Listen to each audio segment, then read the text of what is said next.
Alright guys, I've been working on my truck and finally found the problem, and this schematic really helped me out.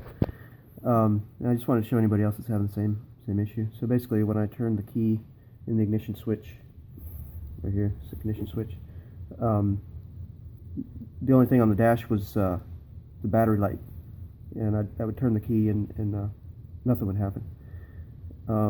All the cables appeared to be fine. Everything appeared to be connected to the right place.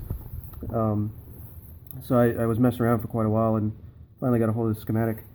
And so just real quickly to show if your switch is bad or if you have a cable problem, this is the switch here, and this is the key position in the switch, in the ignition as you turn the key. So as you turn the key from lock to accessory and then run, and you can see here, this is the pink wire designated with the PK, pink.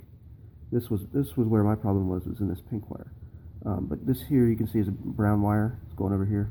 There's more wires. This is actually on another schematic. It has the other wires. So mine actually, I think I have 4 different outputs. But this schematic shows these two. So when you turn the key to the run position, it should complete this circuit, and the power should go down this pink wire, and it should go down into, you can see here, the fuse block under hood. So basically these are the fuses in the fuse box under the hood. So when power goes down this pink wire, it should power up, it should give voltage to these fuses. And so what I did was, you can see airbag, SEO ignition, TBC, these different fuses in the fuse box that should get power. I wrote them down here. So in the run position, the pink wire, these fuses should get power under the hood. So let's walk over here to where I've got this multimeter set up. So I've got a test light and a multimeter just because I wanted to show you the voltage coming off of it.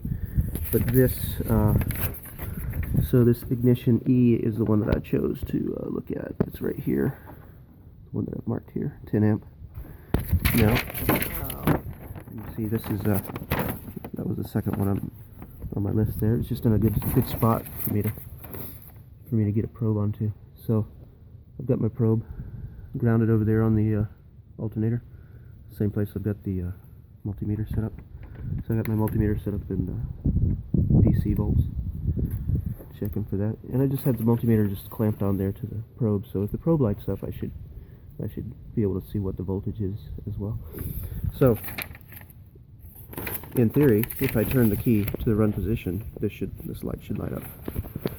That's what we're going to do. So there's my key in the ignition, and now this is the switch down here.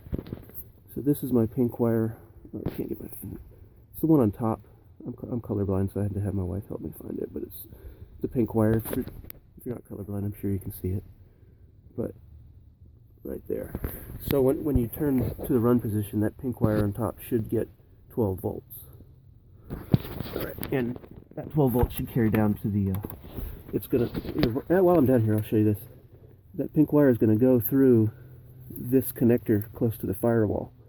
You can't really see it, but it's back up in here. So it goes through there, and after it goes through there, it goes to the fuse box. All right.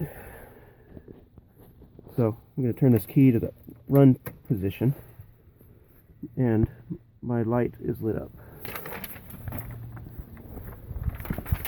So there you see the lights lit up. This is getting power from the ignition switch, and I'm getting 18 or 11.80 volts. So what you do basically, if you did not get a light when you turned it to the position that the schematic says should give power to that fuse, then you either have an issue with the ignition switch or along that wire. So if you follow this wire, if you go back to the ignition switch, to the pink wire that I was showing you, and while it's in the run position, like it is right now, if you test it with the test light or the multimeter and you get 12 volts, you get 12 volts here, but you don't get 12 volts at the fuse where it is right now, then there's a problem along this cable. If you don't get 12 volts here and you don't get 12 volts here, then there's a problem with the switch. And so then it's just a process of elimination. Let's say your pink wire was fine, you go to your brown wire, or you go to the, on the other schematic it shows these other wires, but in each, like the white in the accessory should give you 12 volts, the yellow in the start or the crank position should give you 12 volts. That one's also under the hood. These fuse box, these are in the panel on the side of the truck. That's where these are. I just chose the underhood to start with because it was it's easier to get to. All right.